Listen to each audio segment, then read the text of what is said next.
Welcome to the Treasury Update podcast, presented by Strategic Treasurer, your source for interesting Treasury news, analysis, and insights in your car, at the gym, or wherever you decide to tune in.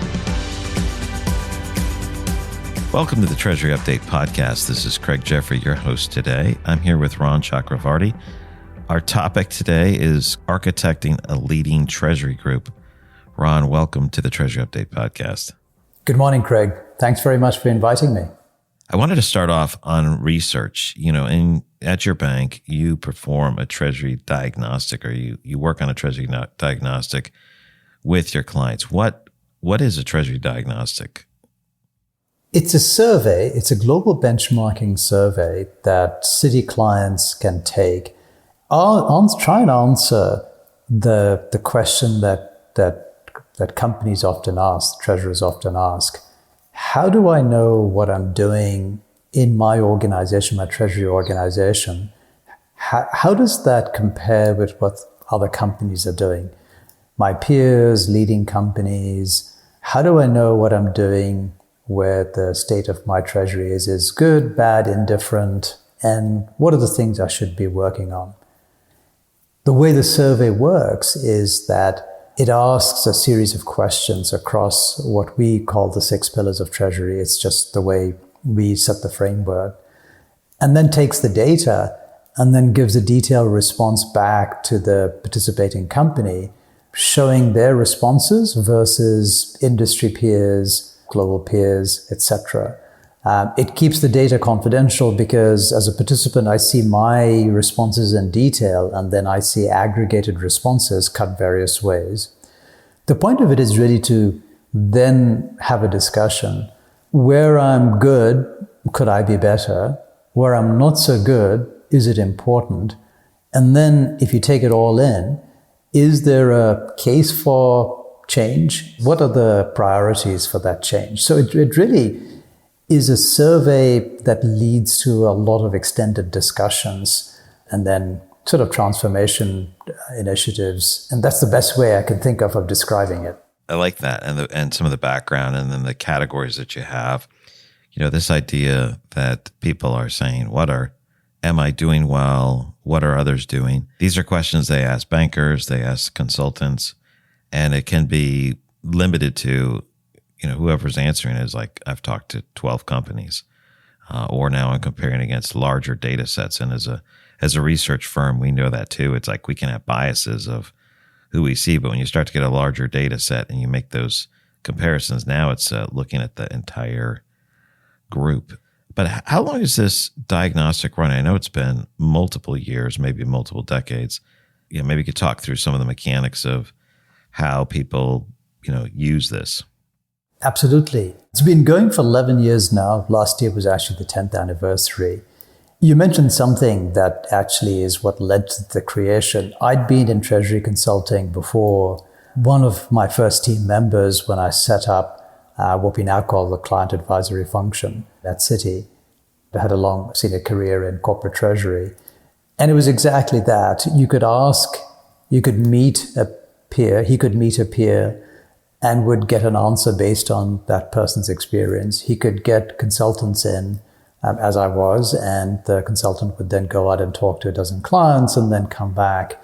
But that sort of the extensiveness of the data across companies, industries, and centers, geographic centers. Most multinationals operate around the world, and you can imagine Citibank's multinationals headquartered around the world.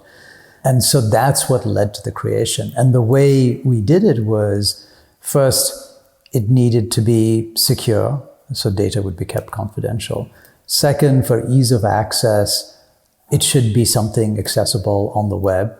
And then third, and this is sort of maybe a little bit of art as well as science, we were fortunate enough, I was fortunate to have on my team someone who'd been in market research before. So we sort of came up with a way to think of questions that would be clear, lead to responses that we could craft as multiple choice. It was sort of like pick A, B, or C, which best describes your situation. But there are a number of things that are a little bit more qualitative, we could then let the participant answer in qualitative, sort of a more text string. And our focus would be on the things that were, let's call it quantitative responses, multiple choice. The system could, we coded the system to generate the data based on benchmarking. And for the qualitative, we came up with a process where people would review, as experts would review it and then come up with the best way to classify that. So, secure, web-based series of questions, the framework for looking at Treasury by coming up with what we call the 6 pillars of Treasury. You might say there's 8 pillars. You might say there's 2 pillars. It was a framework for thinking that, being approximately right was more important than being the risk of being precisely wrong. And so we came up with approximating. And then when we went to companies, you could say Citi's client base is a little bit of a proxy for the multinationals around the world. When we went to companies, they were very interested in and willing to participate because of the value they saw. Clearly, the leading thinkers. And then after that, as more companies realized, it's just been very effective. And I say the intent is to be objective, to give data. It's not linked to bank products or bank services. It really is about how Treasury works. And I think, all companies realize when you're coming from a provider that there is clearly an interest in the provider for doing more business with that company. Almost all participants recognize that that's fair, but I'm not being sold to. This is an objective benchmarking discussion about facts with experienced practitioners or former practitioners in our team. So it's just a very good driver for good directed conversations that lead to outcomes, tangible outcomes. Ron, in the last diagnostic that you did, there were a number of key findings. You provided some overviews of that. I remember sitting through that, hearing that, and being able to engage on that. Maybe you could go through one or two of the key findings and what are the implications of that? We looked at the results in the Citi Treasury Diagnostics. We culled the data. We actually also, with our colleagues in Citi Markets, looked at market data. And by market data, it was things like company returns, companies' return on invested capital, return on equity, etc. And we called the study Treasury Leadership, Does It Matter? That was the title. And our finding was, and we came up with the name before because that was the object. And what we found is that if you look at the Citi Treasury Diagnostics data, it objectively identifies, it objectively uses measures that I think most participants would agree are objective measures. It objectively identifies if a treasury is leading in the 6 pillars that I talked about before, the 6 pillars of framework for treasury, what the components of treasury, as well as overall.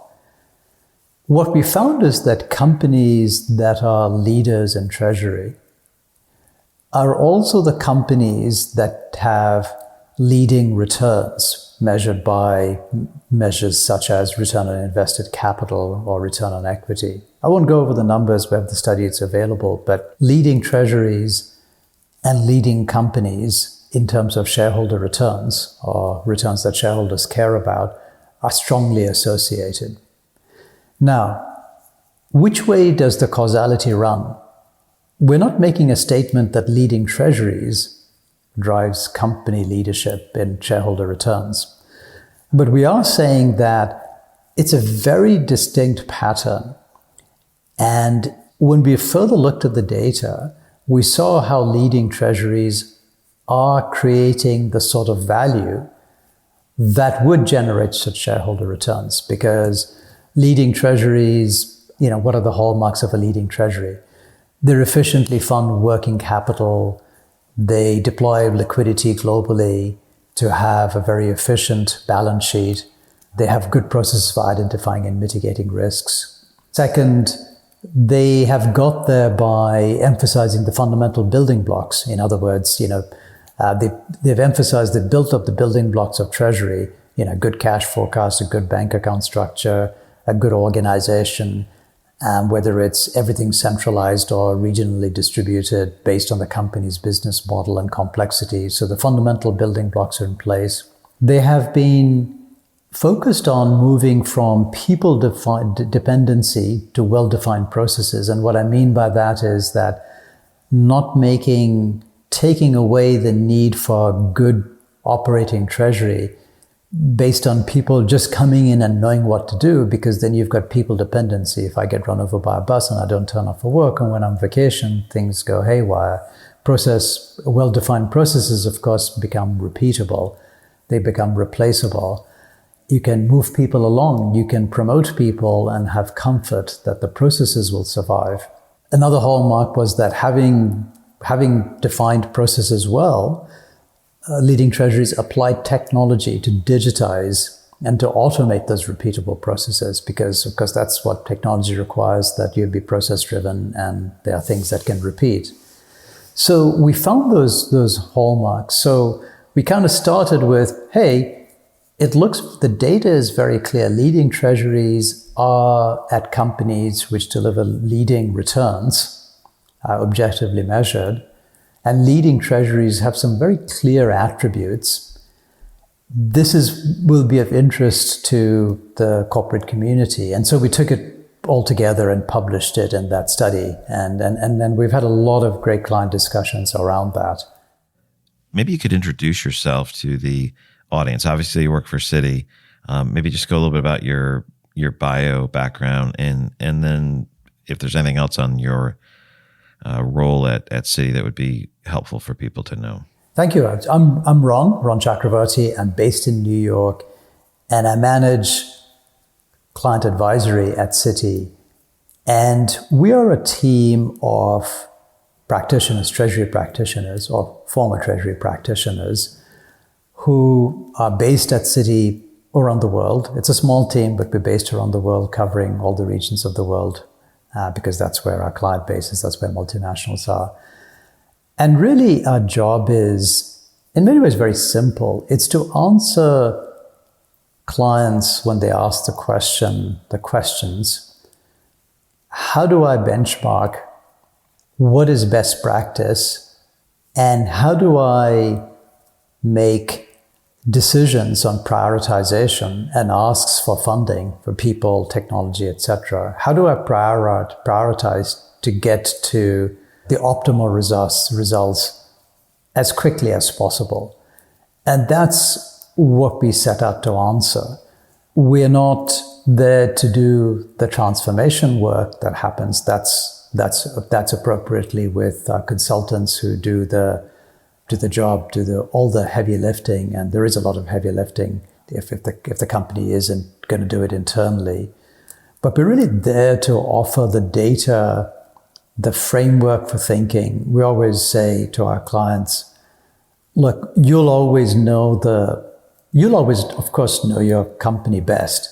What we offer is a framework for thinking, an equation, if you will. We'll offer you what we think is the conclusion based on what we know. But by giving you the framework for how we got to that answer, hopefully we'll equip you to make what ultimately is going to be the most useful decision for you, equipped with all the richness that you know. And that's what we do. So we're based from, as I like to say, from Shanghai to San Francisco in terms of the team spread. We work with multinationals from around the world.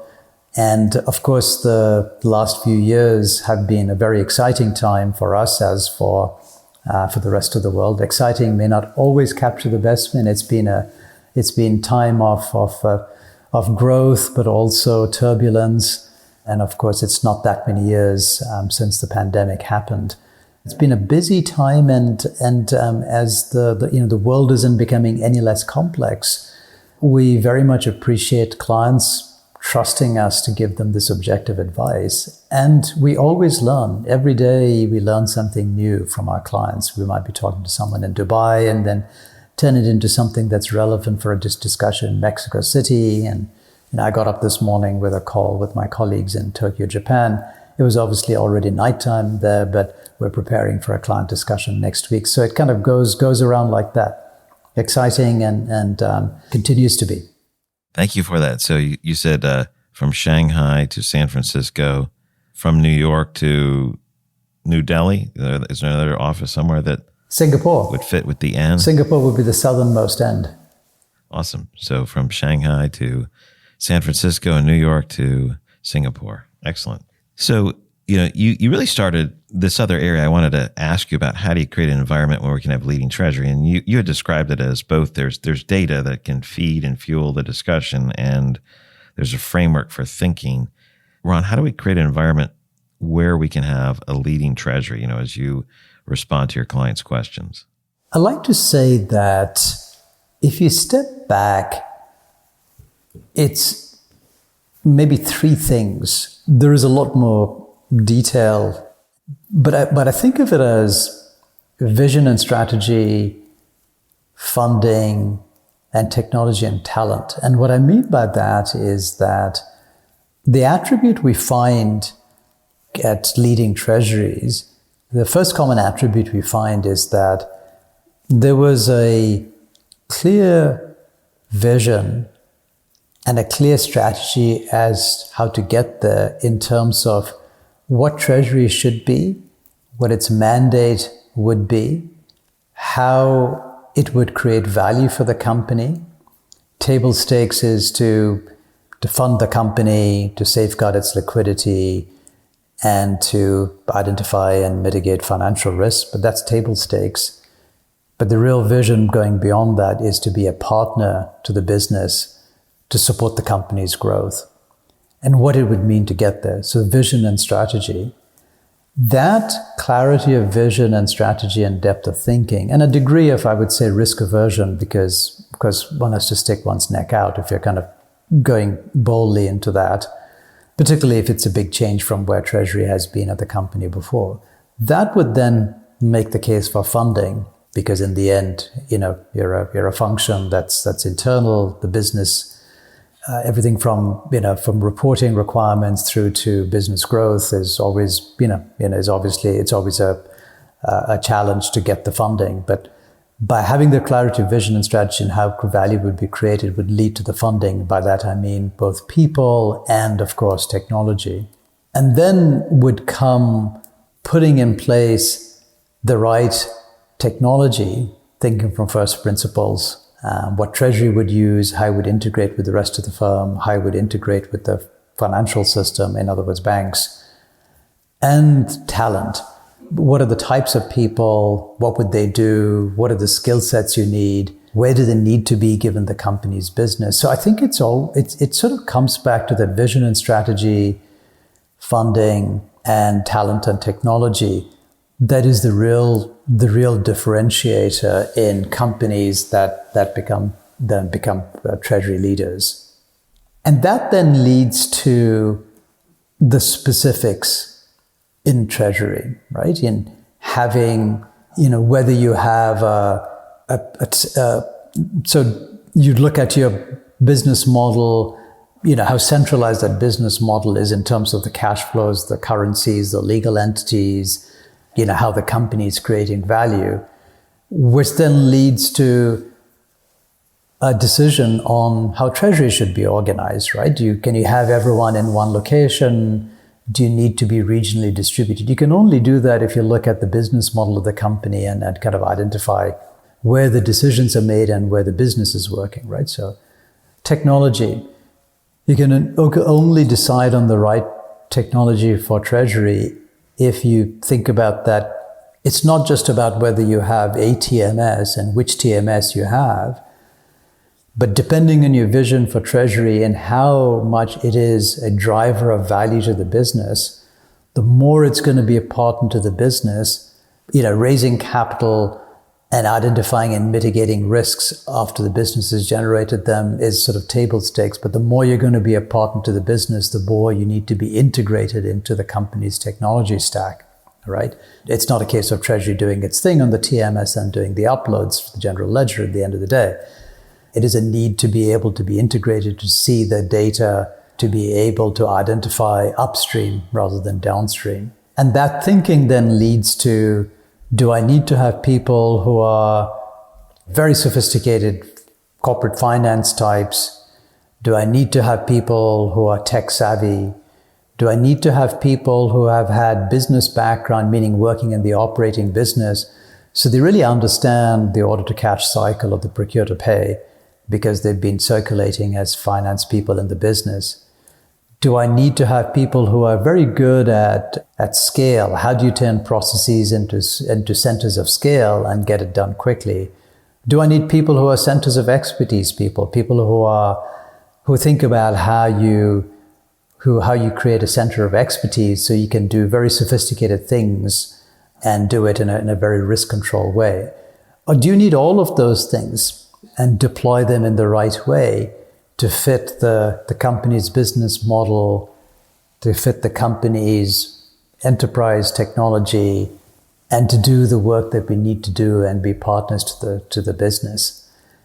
And all of that sort of comes together when you think on an end-to-end basis. And that's, again, another common attribute that we found in the leading treasuries, that willing and that appetite and the willingness to step back, think like that. And, like I may have said a moment ago, a degree of risk aversion because you're sticking a neck out, and a temperament to take those on. And of course, all of this happens not because of, we all, I believe there's a quote that I read that Napoleon was riding on his horse past a graveyard. He said, "Look at that. It is full of irreplaceable men." And of course, in those days, he would just talk about men. And what he really meant was that everyone thinks that they are irreplaceable.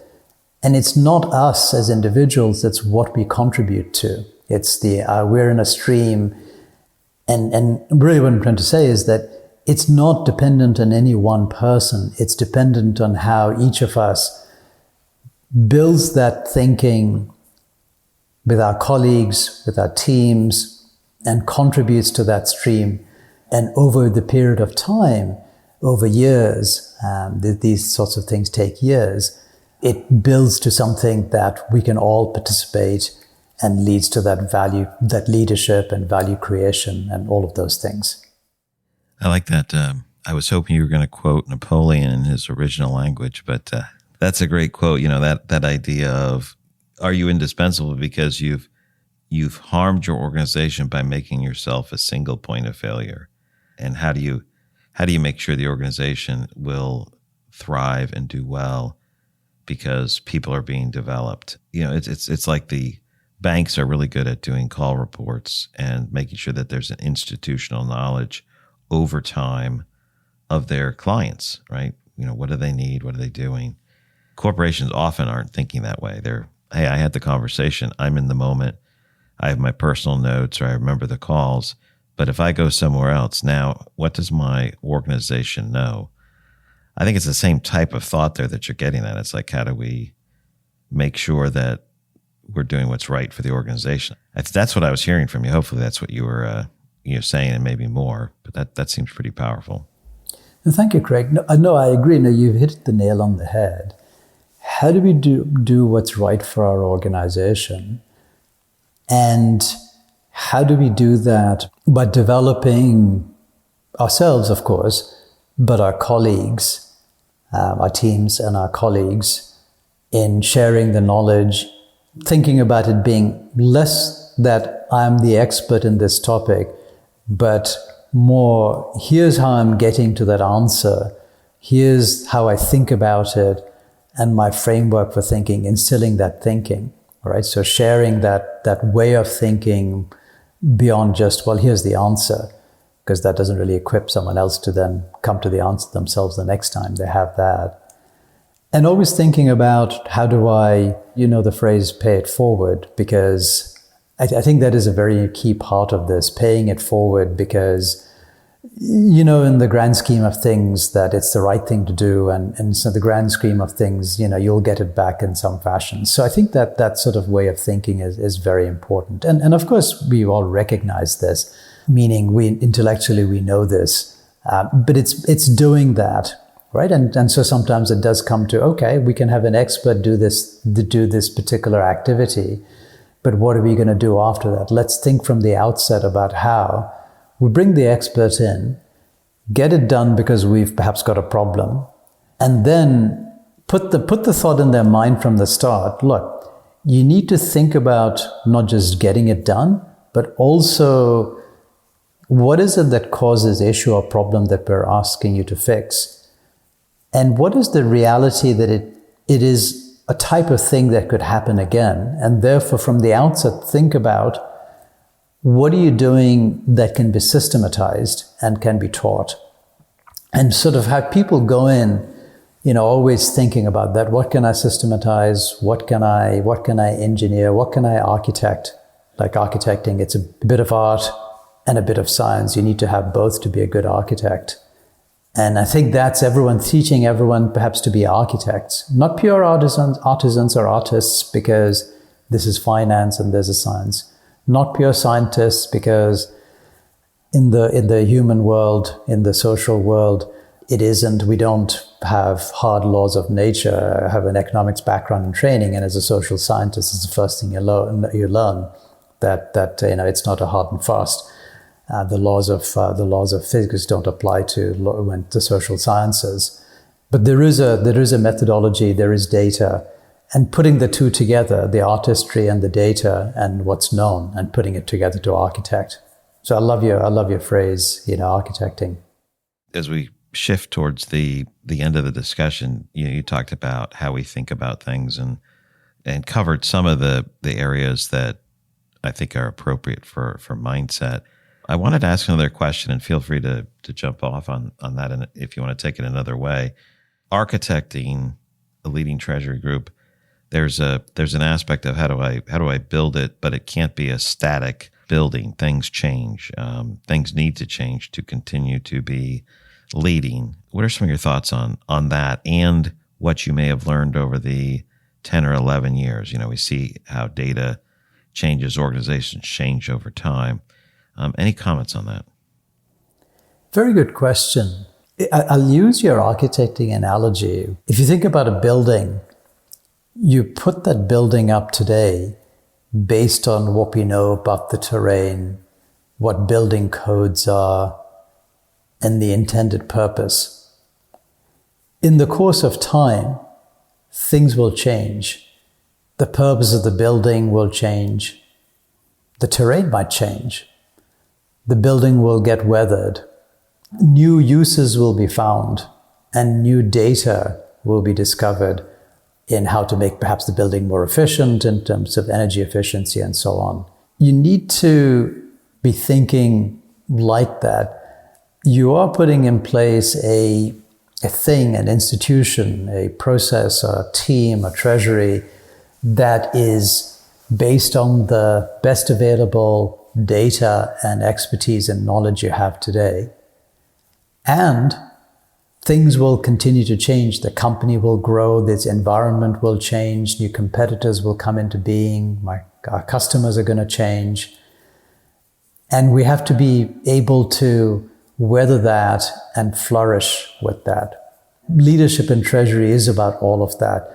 What is best in class evolves over time. It gradually gets better. We're clearly, as a profession, in a very different place than, say, 20 years ago in the level of sophistication, automation, and results that we deliver. What is good practice evolves over time and gets better, and the environment changes and we discover new things.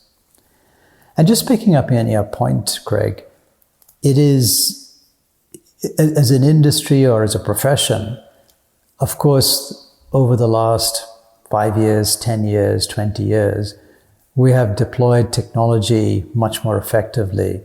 And technology has progressed a great deal. The world has evolved, and by that I mean business and the environment in which business operates, and the financial system that businesses also operate in for the purposes of exchanging value and raising capital and then returning capital to shareholders and identifying and managing risks.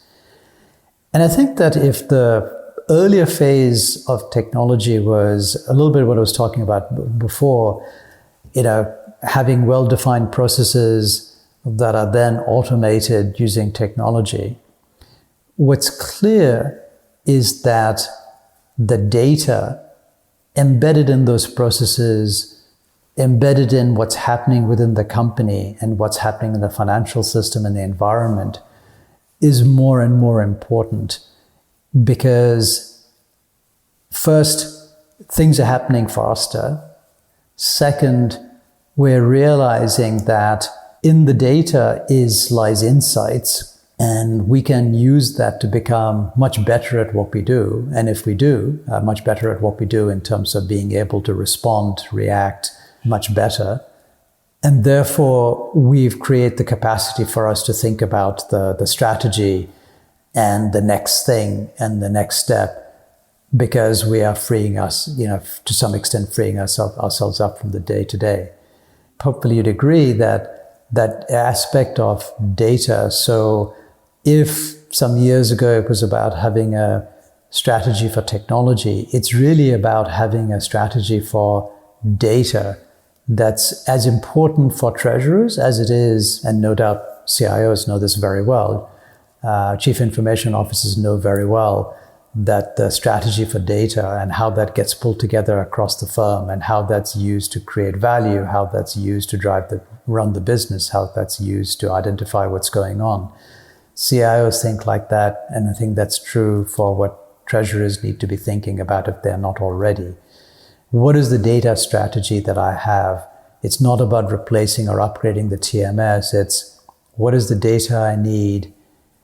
How do I get access to that within the enterprise? How do I link to that? How do I have a seamless way of ingesting that, making better decisions, identifying trends and getting ahead of them? How do I interact with the financial system in a secure and also intelligent way? And that's perhaps the big thing that's driving thinking at leading treasuries, that data strategy and not only the technology in terms of automation. What do you think? I think there's two things. One, what you said about the data strategy and how data's become the new currency, and the currency that we can buy money and value from is very much the case, and that seems to be where much is heading. And having a more mature view on it, this explosion of data that we can manage matters greatly, and Treasury does need to be a key part of that. And I also, the second thing is, I think that the strategy for data is another podcast that we need to do. Talking about how that's changed, that'll be a fascinating discussion. I know you think on that, and I do as well. Our firm looks at that. We have lots of conversations on that. So that's probably our next podcast. Sounds like a plan, Craig.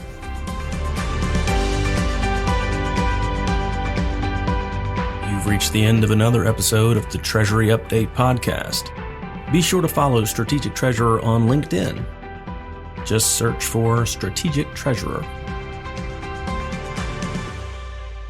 This podcast is provided for informational purposes only, and statements made by Strategic Treasurer LLC on this podcast are not intended as legal, business, consulting, or tax advice. For more information, visit and bookmark strategictreasurer.com.